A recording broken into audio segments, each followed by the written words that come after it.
अच्छा चलो भाई, अब principles of inheritance and variation, ठीक है। इसका निकनेम मेरे लिए तो जेनेटिक्स है, जैसा कि मैंने आपको बताया था, ठीक है।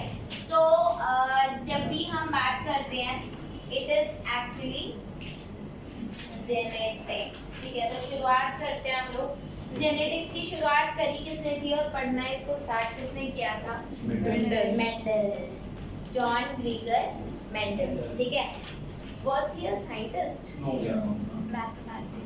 मैथमेटिशियन था। ऐसे कुछ बता नहीं। और पता है बहुत सारे वैसे अगर मैं बताऊं, जेनेटिक्स अगर ढंग से पढ़ोगे ना तो बहुत सारे ऐसे बच्चे होते हैं जिनको जेनेटिक्स बहुत ज़्यादा पसंद होती है।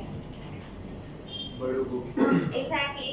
एंड आपको क्या है? अच्छा, मुझे नहीं, मेरे को तो मतलब लाइक अल्ट्रा प्रो लेवल, मतलब यार बस क्या ही बताऊं। इररिस्पेक्ट ऐसा होता है ना, कोई कई टीचर अच्छे होते हैं इस वजह से सब्जेक्ट पसंद आता है, तो इररिस्पेक्टिव ऑफ टीचर मुझे ये सब्जेक्ट पसंद है। चाहे टीचर घटिया भी हो तो भी मैं सब्जेक्ट कर दूंगी। एक्चुअली छोड़ जाता हूं, ज्यादा नहीं बोलते ना। Genetics, okay. जॉन ग्रीगर मेंडल जो था ना, ऐसा कुछ नहीं था कि बहुत ही रिच फैमिली में बॉर्न हुआ था, ठीक है। ठीक ठाक फैमिली में ही बॉर्न हुआ था, या शायद पुअर, ठीक है। आई नीड टू चेक कि किस टाइप की फैमिली थी, वो मैंने चेक नहीं करा आज तक, ओके। नहीं करा यार, ओके। आपको पता है जो बच्चे बायोलॉजी में आते हैं ना, उनका सबसे बड़ा डर जो होता है वो क्या होता है? जो बच्चे बायोलॉजी में आते हैं उनका सबसे बड़ा डर होता है मैथ्स, राइट।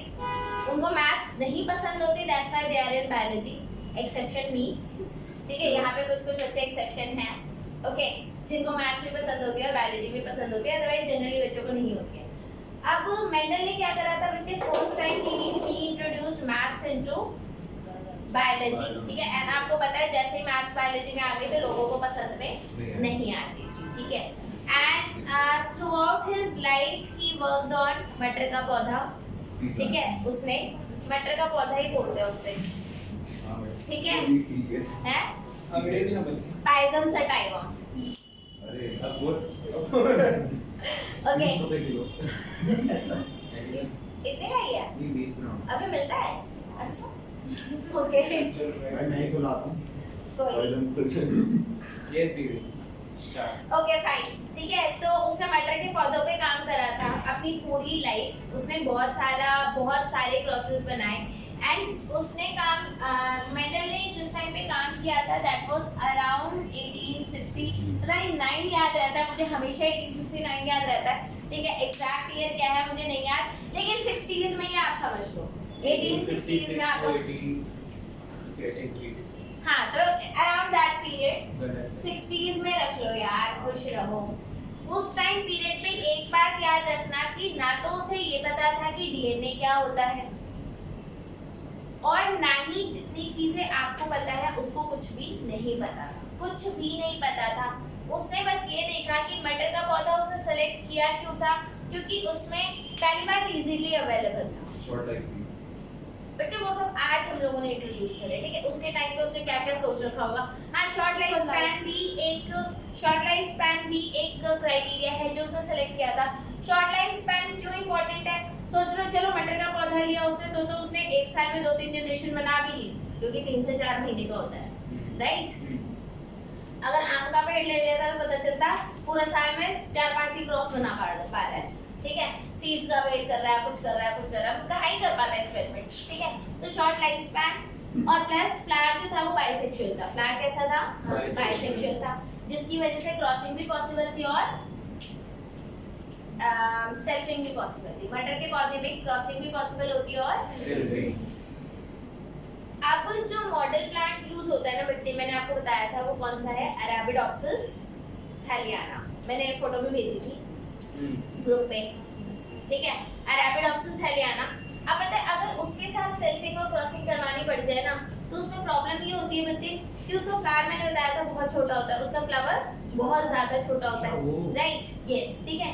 तो मटर के पौधे के साथ एक ये भी एडवांटेज है कि उसका फ्लावर इतना बड़ा होता है कि आप उसको अपने आप से देख करके उसकी सेल्फिंग भी करा सकते हो और उसकी क्रॉसिंग भी करा सकते हो। ये बात समझ में आई? ये भी एक एडवांटेज था, ओके। तो उसने सेल्फिंग भी कराया, उसने क्रॉसिंग भी कराया। डीएनए के बारे में उसको पता नहीं था, क्योंकि उसे पता नहीं था इसलिए उसे क्या बोलते था, वो कहता था फैक्टर, जीन्स को वो क्या बोलता था, फैक्टर, क्योंकि उसे पता नहीं था कि जीन क्या है। ओके, उसने और कुछ उसको रिजल्ट मिले जिसको वो एक्सप्लेन कर पाया, कुछ ऐसे रिजल्ट्स मिले जिनको वो एक्सप्लेन नहीं कर पाया। एज एक्सपेक्टेड सारे साइंटिस्ट के साथ ऐसा ही होता है, ठीक है। जो उनको जिसको वो एक्सप्लेन नहीं कर पाया वो उसे छुपा लिए। सीरियसली सब यही करते हैं भैया, वो उसे छुपा लिए, और जो वो एक्सप्लेन कर पाया वो सारे उसने दुनिया को दिखा दिए कि ये रिजल्ट है, हालांकि किसी ने भी उसके रिजल्ट को एक्सेप्ट नहीं किया। एग्जैक्ट। बच्चे पहली बात उसने मैथ्स यूज करी थी, और दूसरी बात ये थी कि उस टाइम पे मोड ऑफ कम्युनिकेशन कुछ था ही नहीं। जीन्स को फैक्टर क्यों बोला? अरे भैया तो गुनाह, मतलब जेल में डाल दोगे क्या उसको? ओके ठीक है, तो उस टाइम पे कम्युनिकेशन का मोड अच्छा नहीं था, तो लोगों को पता ही नहीं था कि किस तरीके से मतलब मेंडल ने जो काम किया है बहुत सारे लोगों को वो नहीं पता था। और आप लोगों को अगर एक और बात बताऊं बच्चे, चार्ल्स डार्विन, ठीक है, and your Mendel, they both worked eight the same time, similar time, ठीक है। इसने भी अराउंड 1860s में काम करा था और उसने भी 1860s में काम करा था। दोनों का काम ऑसम था, चार्ल्स डार्विन का भी और मेंडल का भी, लेकिन दोनों ही उस टाइम पे पॉपुलर नहीं हुए। लेकिन ऐसा बोला जाता है कि अगर चार्ल्स डार्विन को मेंडल का काम पता होता और मेंडल को चार्ल्स डार्विन का काम पता होता तो दोनों ही famous at the same time हो जाते। Is this clear? लेकिन मोड ऑफ कम्युनिकेशन अच्छा नहीं था, इसलिए फेमस नहीं हुए। अब अगर बात बताऊं बच्चे मैं आपको, मेंडल का काम इतना ज्यादा इम्पोर्टेंट है, पहली बात जब वो मर गया, ठीक है, अब उसको हम फादर ऑफ जेनेटिक्स बोलते हैं। अब हम उसे क्या बोलते हैं? Father of genetics. तो वो is the father of genetics, Mendel, ठीक है। वो मरने के बाद फेमस पता है, इनफैक्ट हुआ, इनफैक्ट उसको पता भी नहीं कि वो फादर ऑफ जेनेटिक्स है, ठीक है, पता नहीं। ओके, उसके बाद अबे वो फादर ऑफ नेशन है ना, लाइक ये फादर ऑफ जेनेटिक्स है। ओके, उसके बाद आता है बच्चे आपका एक बात और जो मेरे को आपके साथ शेयर करनी है, वो ये है, बोल ऐसे बोला मत करो यार, मैं भूल जाती हूँ क्या बोलना था। Father of genetics. चुप। हाँ, मेंडल का काम बच्चे इतना ज्यादा इम्पोर्टेंट था और इतना ज्यादा वैलिड भी था कि आज भी जो आपकी जेनेटिक्स है ना, वो दो पार्ट्स में डिवाइडेड है, एक मेंडेलियन जेनेटिक्स और एक नॉन मेंडेलियन जेनेटिक्स, ठीक है। आधी जेनेटिक्स को आप क्या बोलते हो? मेंडेलियन और नॉन मेंडेलियन। और ऐसा नहीं है कि आपको सिर्फ 12वीं के लेवल पे पढ़ाया जा रहा है। अगर मैं बात करूं, हमने पीएचडी में भी जो प्रोसेस बनाए हैं दोस वर फ्रॉम मेंडेलियन जेनेटिक्स। आई बात समझ में? तो that was the importance of Mendel in the field of genetics, ठीक है। तो उसका नाम तो डेफिनेटली आना ही आना चाहिए। उसने बहुत ग्रेट काम किया, मतलब मेरा तो वो one of the favourite person है। एक वो है, एक चार्ल्स डार्विन है। चार्ल्स डार्विन का तो मुझे बर्थडे भी याद है, अभी बीता है। अब बताया तो था मैंने, आप लोगों को बताया नहीं था? हाँ, मुझे तुमसे नहीं याद होती? हाँ, मेरे को कुछ कुछ की याद होती है सिर्फ। अब जैसे शिवम पता 6 साल से पढ़ रहा है, मुझे उसका बर्थडे नहीं पता, महीना ही गेस कर दो दीदी। वो भी पता।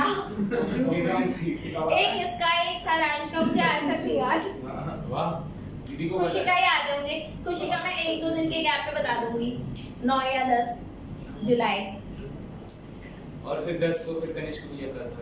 नहीं, हाँ। 9 को कनिष्क भैया का था। चलो ओके, ठीक है। तो ये 2-3 साइंटिस्ट थे जो मेरे फेवरेट थे। सीरियसली इन्होंने बहुत बढ़िया काम किया था। One of them is Charles Darwin. मेरे 3 ही फेवरेट एक्चुअली, चार्ल्स डार्विन, एक रदरफोर्ड और तीसरा रुदरफोर्ड।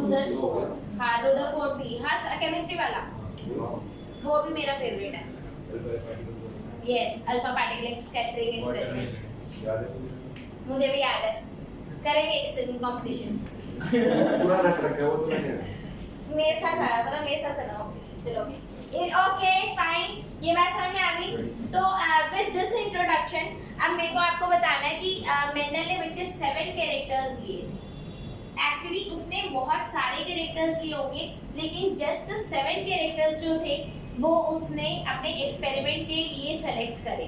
अब आपको पता है, मैं बताऊंगी आपको अभी कि उसने सिर्फ 7 कैरेक्टर्स क्यों लिए थे। क्यों? क्योंकि वो 7 कैरेक्टर्स उसके रिजल्ट को एक्सप्लेन कर पा रहे थे। आई बात समझ में? ओके, आप ही बता देना। पहला कैरेक्टर क्या था उसका? Plant height. पहला कैरेक्टर क्या था? Plant height. दूसरा कैरेक्टर क्या था? मैं बता रही, pod shape. I think pot colour भी था, Yes. पॉट कलर, ठीक है। फिर आपका एक सेकेंड, पॉट शेप, अरे यार बाबा रुक जाओ, फ्लावर कलर, फ्लावर कलर और flower position, flower position, position, ठीक है। 5 हो गए, छठा और सातवां हाँ स्टेम हाइट, अबे नालायक को प्लांट हाइट हो गई। और शीट सीड, सीड की shape, seed shape and seed colour, seed colour. Colour. तो ये 7 कैरेक्टर्स थे। और बच्चे ये क्वेश्चन नीट के एग्जाम में आ भी रखा है, ठीक है, कि which one of the following is not the character used by Mendel, ठीक है। तो आपको जो उसने यूज करे वो आपको, अब आप देख पा रहे हो बच्चे, पॉट से रिलेटेड 2 ट्रेट है, पॉट से रिलेटेड 2 है, फिर आपके फ्लावर से रिलेटेड 2 है, और फिर आपके सीड से रिलेटेड 2 है, और एक प्लांट हाइट। तो बच्चे ये 10th क्लास में पढ़े हो, capital T small T D T T T करते रहे हो हर बार, ठीक है, समझ में आया। तो ये उसके कैरेक्टर्स थे जो उसने लिए थे, ये बात समझ में आ गई? Is this clear to everyone? Yes. हाँ जी, ओके। अब अगर मैं बात करूं, अब यहाँ पर यार मैं आप लोग को कुछ टर्म्स बताना चाहूंगी, वहां से शुरुआत कर लेते हैं कि टर्म्स आप लोगों को मुझे मालूम नहीं है कि पता है नहीं पता है, तो बताना स्टार्ट करूं। पहला आपका, अगर मैं टर्म बोलूं ट्रेट, ट्रेट किसको पता है क्या होता है? ट्रेट कैरेक्टरिस्टिक, डिस्टिंग्विश जिसको कर सकते हो आप, राइट। फॉर एग्जांपल अगर मैं बोलूं, आप लोगों को कैरेक्टर सर्टिफिकेट मिलेगा आफ्टर 12th क्लास, राइट, मिलता है ना, ठीक है। कैरेक्टर सर्टिफिकेट मिलता है आप लोगों को एक, ठीक है। उस कैरेक्टर सर्टिफिकेट पे आप क्या मतलब एक्सपेक्ट करते हो, क्या लिखा हुआ होगा? Good boy. क्या उसमें ये लिखा होगा, this student is from our school and he or she they have 2 eyes, 2 ears, 2 legs, ये लिखा होगा? नहीं, क्योंकि ये तो सब में सेम है ना, ये तो सब में सेम है, ठीक है। तो वो कैरेक्टर जो आपको डिस्टिंग्विश करते हैं, those are called characters or traits। तो आपके ये सारे के सारे एक्चुअल में ट्रेट्स, ये सारे के सारे ट्रेट्स है। तो आप इसको, ट्रेट को आप लोग क्या बोल सकते हो? कैरेक्टर। आई बात समझ में? फिर आता है ट्रेट के बाद आता है बच्चे आपका, मुझे एक बात बताओ, जीन मालूम है? जीन क्या होता है? वो total A segment of the DNA that codes for a protein responsible for a particular trait, ठीक है। तो ये क्या है आपका? A segment of DNA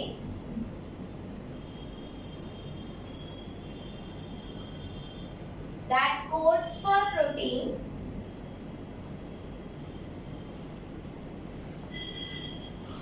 और बच्चे ये कोडिंग का मतलब क्या होता है ये भी मैं आपको बताऊंगी। That codes for a protein responsible for particular trait. ये बात समझ में आ गई? तो आपकी जितने भी ट्रेट आपके पास हैं, those all are they all have certain genes, ठीक है, which is responsible for that particular trait. Is this clear? ठीक है। इसके बाद जीन हो गया, जीन समझ में आया? Yes. हाँ जी, हेलो। Yes जी। इसके बाद बच्चे आता है आपका अलील। इसका मतलब पता होना तो छोड़ो, हम तो इसको प्रोनाउंस भी नहीं कर पाएंगे, राइट? अलील।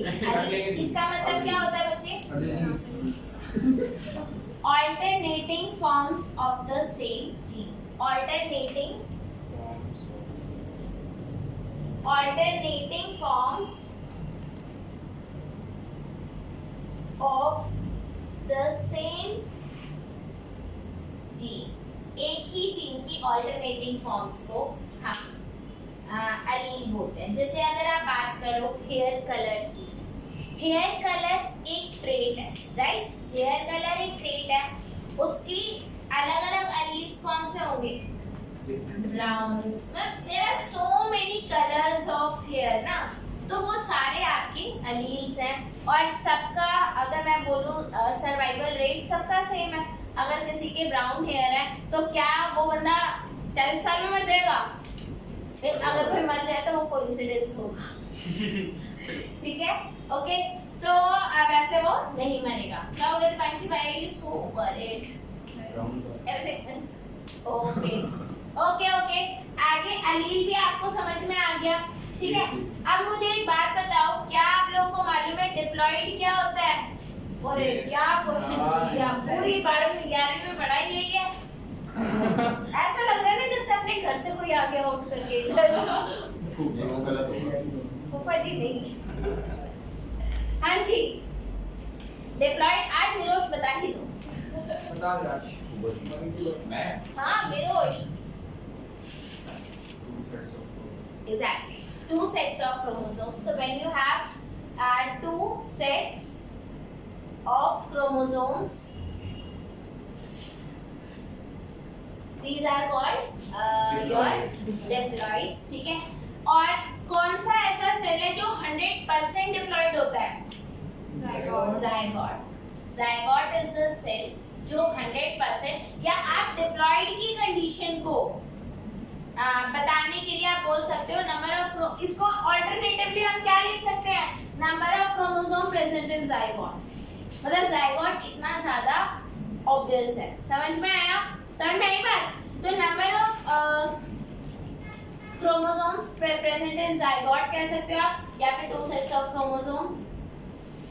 ओके, बोल था करें।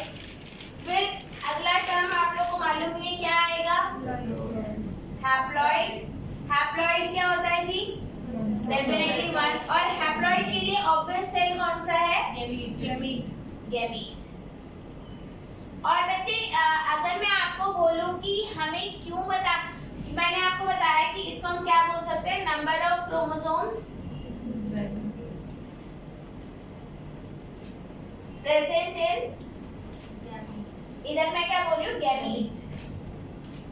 और ऊपर मैंने क्या बोला? नंबर ऑफ क्रोमोसोम्स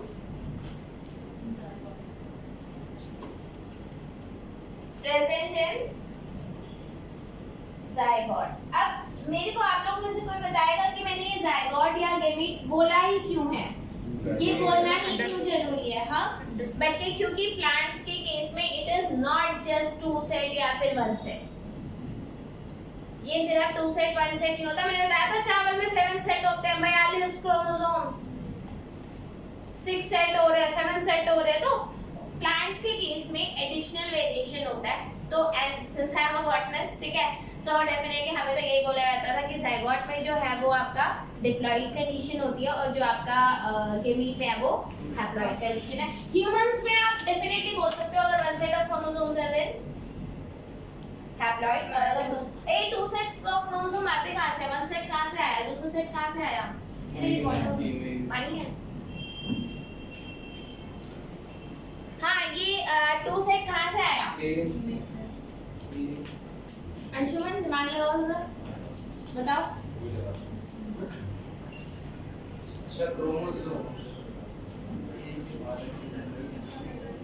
मयंक बताओ।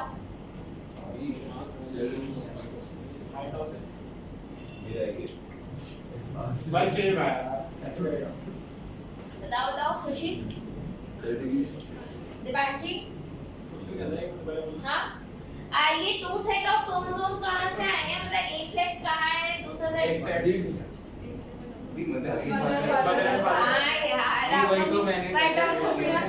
तुम्हारा सुनाई नहीं।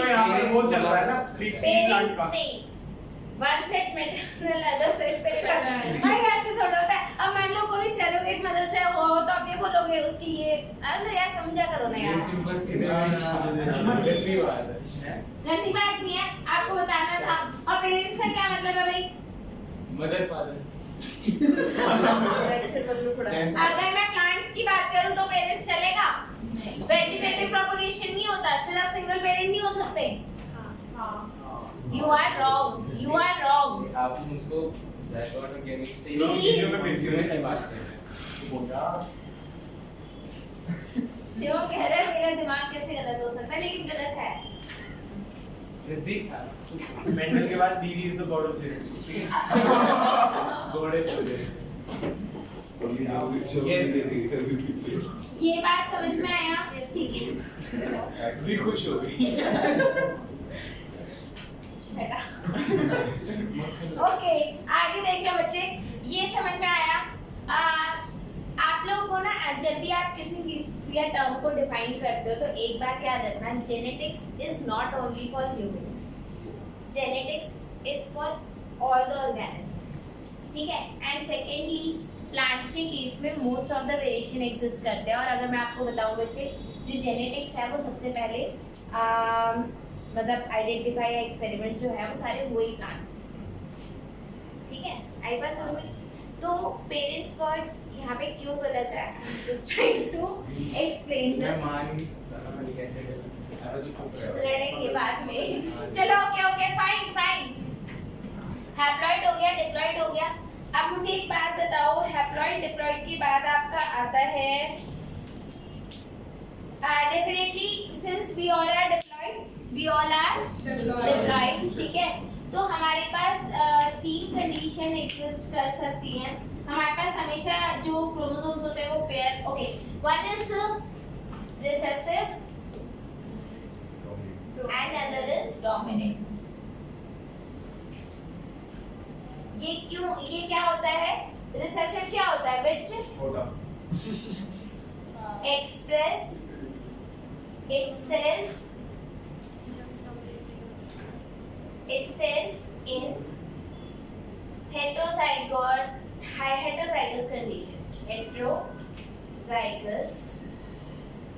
condition.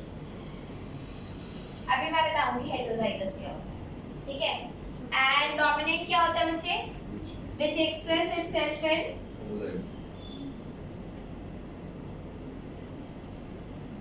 बच्चे ऊपर डोमिनेंट और नीचे रिसेसिव कर देते हैं। अरे यार what is dominant which express itself in heterozygous condition, और रिसेसिव क्या होता है बच्चे आपका? रिसेसिव होता है बच्चे आपका जो which do not express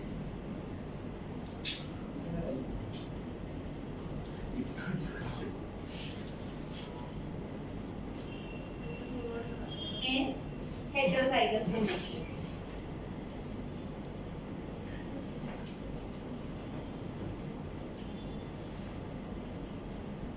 इसके बाद आता है बच्चे आपका हेटेरोजाइगस और होमोजाइगस।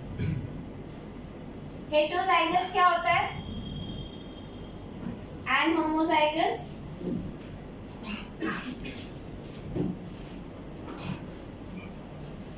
हेटेरोजाइगस होता है बच्चे in a diploid organism when alleles are not same, ठीक है? इन a diploid organism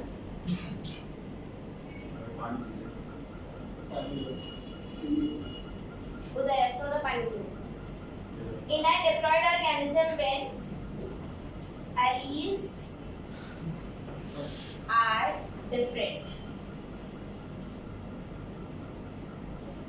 and homozygous क्या होता है? In a diploid organism,